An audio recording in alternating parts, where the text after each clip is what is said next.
Thank you, Mr. President, for honoring my husband in such a profound and meaningful way. And thank you for making this event a priority amid the peace process in the Middle East. Thank you. Very grateful. Charlie always admired your commitment to freedom, and that's something that both of you shared. So thank you.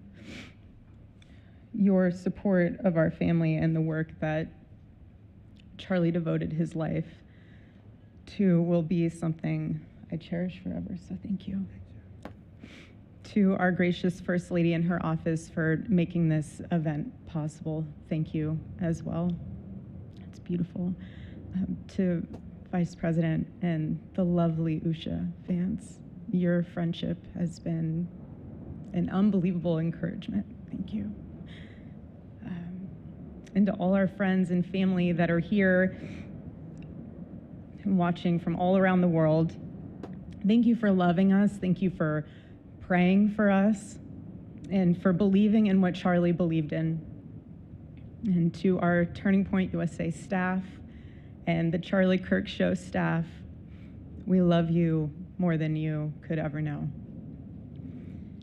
And to the Turning Point USA chapters that are watching all across America right now, you are the heartbeat of this future and of this movement.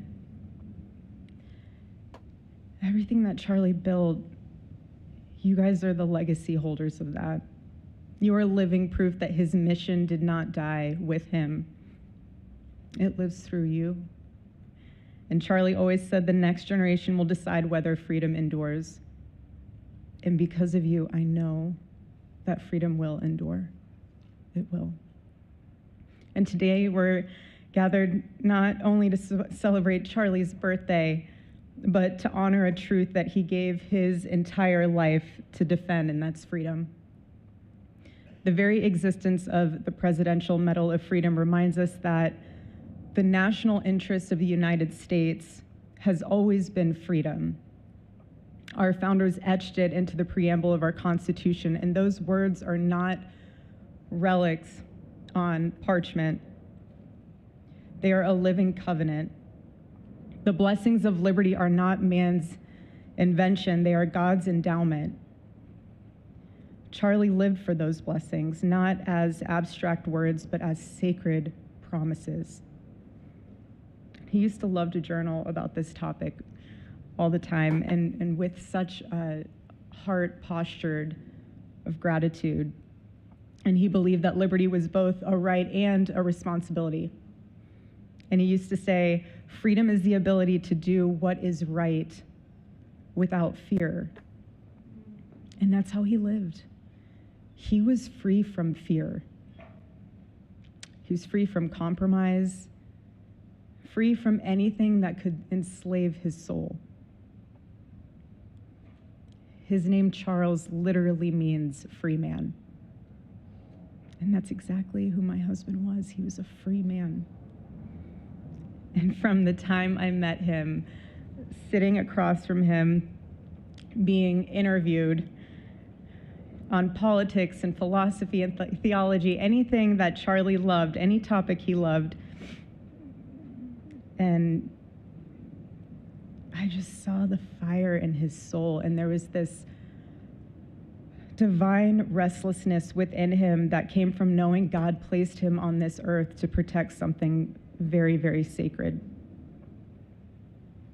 for all of us. And he never stopped fighting for people to experience freedom. He didn't. Charlie often said that without God, freedom becomes chaos. And he believed liberty could only survive when anchored to truth. And I remember in one of his speeches, he told the audience that the opposite of liberty isn't law. He said it's captivity. And that the freest people in the world are those whose hearts belong to Christ. But what's so powerful is that Charlie had the ability to communicate so brilliantly across all generations. And he reminded us that in a world that tells us freedom is doing whatever you want to do, the real freedom is the power to live freely and to do what is right. And in one of his journal entries, he wrote that he wanted everyone to know that you can't have liberty without moral responsibility. Freedom divorced from faith eventually just destroys itself. Yeah, totally. And what's so fascinating about all of this is looking back these past 12 years of Turning Point USA and his mission, there's almost this veil of sacredness. Because what I realize is that while he was building an organization, he was also building a movement, one that called people back to God, back to truth, and a movement that was filled with courage. And ironically, for a man who impacted millions, malnutrition should never pass from mother to child. Hungry because his he loved simple but deeply meaningful things. Truly, he loved his late night walks. He loved buying more books than he could ever read because he felt there was no such thing as a book budget. And he loved being able to read to our kids the same bedtime story on repeat because he knew it was their favorite. But to him, that was special. And he loved to sit in the sun on a Saturday morning with his cup of decaf coffee, and his phone was off because he was honoring the Sabbath. And for him, it was that moment to catch his breath and just be in peace because he was unreachable at the moment. And he preferred quiet birthdays. But that never stopped me from telling him. I told him every single year, I said, baby, I love your birthday. I said, because it's the day that God knew the world couldn't go another day without you.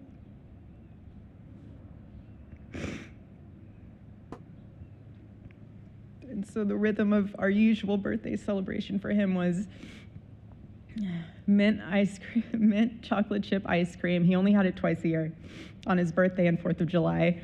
It's just, and then after that, it was back to work as usual. But last year, his one birthday wish was to see the Oregon Ducks play the Ohio State. And they won. Oregon won that night. And it was by far one of the most memorable nights of his birthday experience of his life until today. And so, honestly, President Trump, I have spent 7.5 years trying to find the perfect birthday gift for Charlie. And it's so difficult. And those of you that have spouses or loved ones, you know how difficult it is sometimes to buy a gift for someone that you love, because he wasn't a materialistic man, so that also did not help.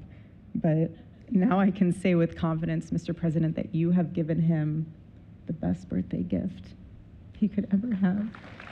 Thank you.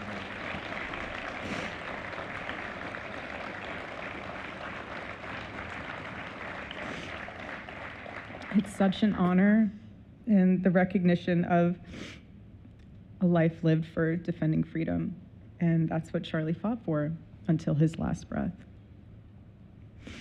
And it was written across his chest in those final moments on one of his simple t-shirts that always carried a message, and this one bearing a single word, freedom. That was the banner over his life, and that shirt was a declaration. The same declaration he made in every speech, every campus visit, every time he shared the gospel at a church, every sleepless night that he would spend praying for the youth of this nation and planning for the future of our country, and just impressing upon them that when we defend liberty, we defend the soul of our nation. My husband never told anyone what to say. He never did. He never told anyone what to say. He would just encourage them to think. He would encourage them to think outside of the traditional political labels. He would want them to think in a way that was anchored in wisdom and truth. But he would never tell anyone what to say. Charlie wasn't content to simply admire freedom. He wanted to multiply it. He wanted to multiply freedom. He wanted young people to taste it and to understand it and defend it.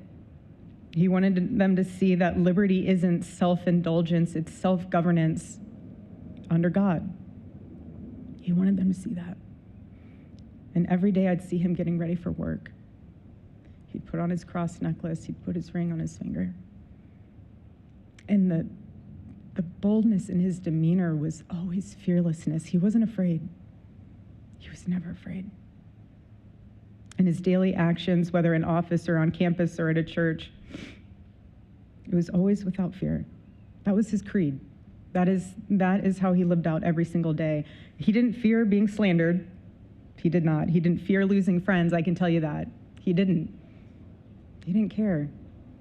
He stood for truth and stood for freedom, and he did not, everything else was just noise to him.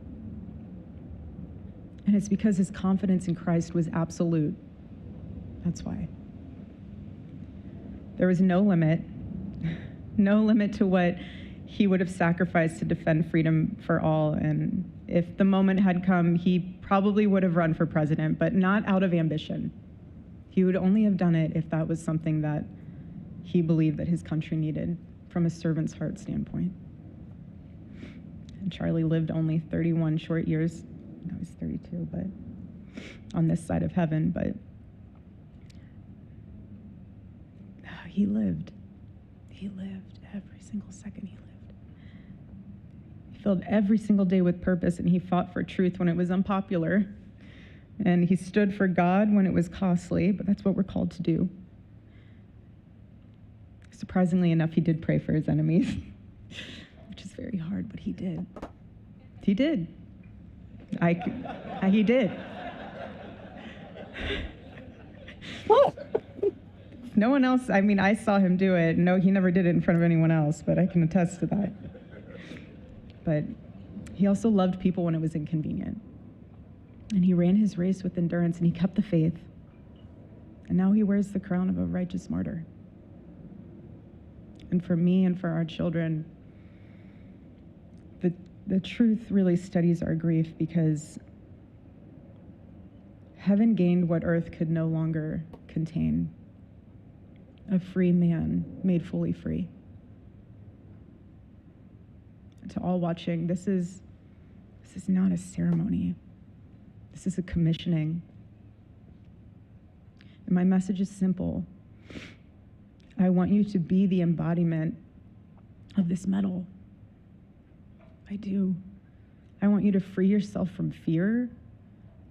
I want you to stand courageously in the truth. Listen for the still, small voice of God. And remember that while freedom is inherited in this country, each of us must be intentional stewards every single day.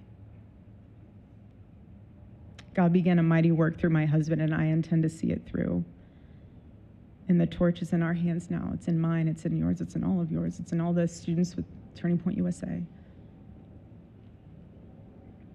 And before I close, I'll share with you that I asked our daughter what she would like to say to Daddy for his birthday. Excuse me.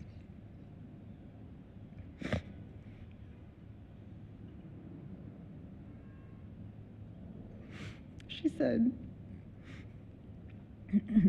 "Happy birthday, Daddy. I want to give you a stuffed animal.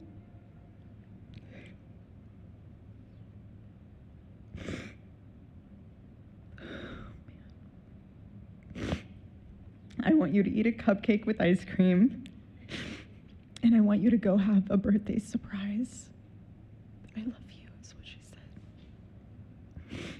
And while our son is precious, he can't yet speak, in classic Kirk family fashion, his actions spoke louder than his words, and his gift to you, Charlie, and myself for that matter, was deciding to become the man of the house and be fully potty trained at 16 months. But Charlie, baby, I know that you're celebrating in heaven today, but gosh, I miss you. We miss you, and we love you, and we promise we'll make you proud and Charlie's life was proof that freedom is not a theory, it's a testimony. He showed us that liberty begins not in the halls of power, but in the man of a heart surrendered to God. And so today, as we honor Charlie with this incredible Presidential Medal of Freedom on his birthday, I stand here with tears and just a humbled heart and spirit, because his story reminds us all that to live free is the greatest gift, but to die free is the greatest victory. Happy birthday, my Charlie. Happy Freedom Day. God bless you.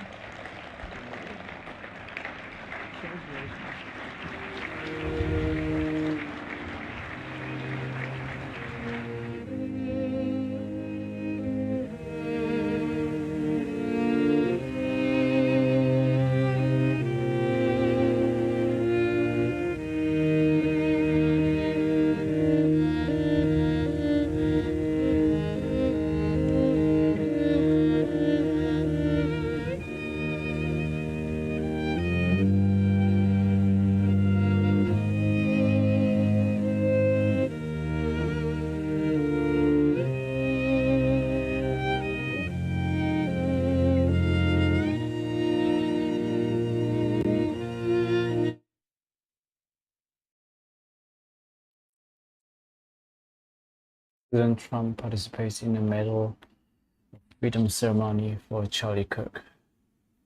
Okay, guys, I guess that's all for right now. So I want to know what you are thinking about this video. Let me know down in the comment section. Thank you for watching. And by the way, before I go, I want to let you know about my new songs that I've just posted on YouTube channel. So now I've posted 2 songs. First one is Battery Operated Pianist. The second one is Tuneful Runner, which is the latest one. So I would like to give you a snippet out of this. I hope you really enjoy it, okay?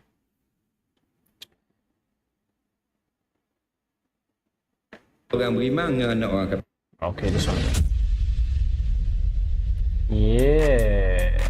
Wait, this is the first one. Dubstep and bass house, okay?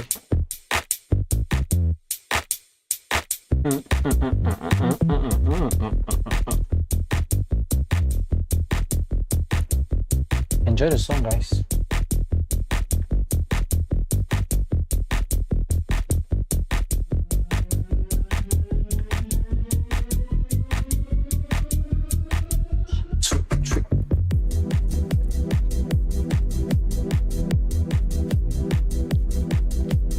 The drums.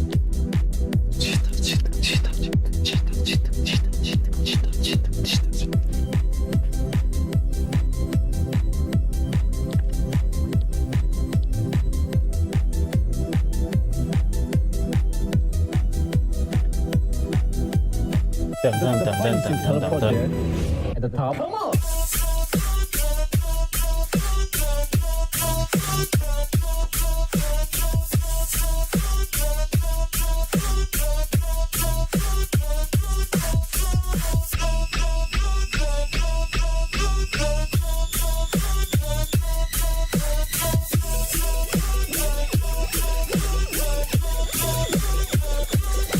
Okay, now we go to battery operated pianist.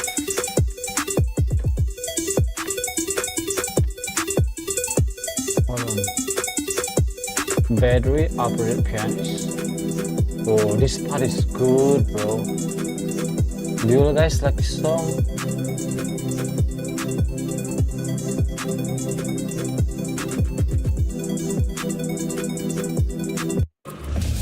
Okay, battery operated pianist, the second verse.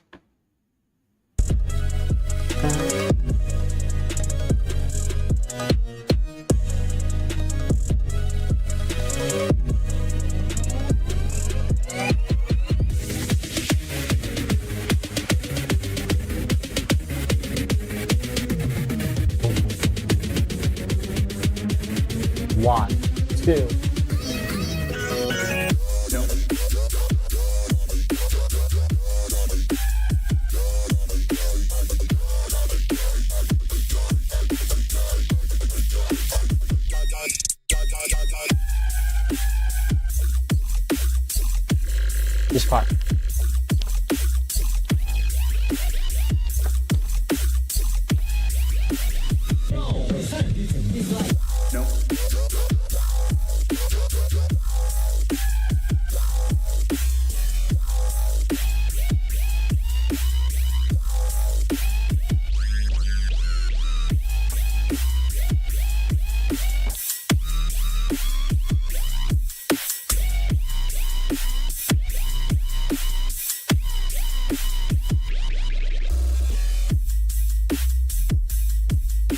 Nice.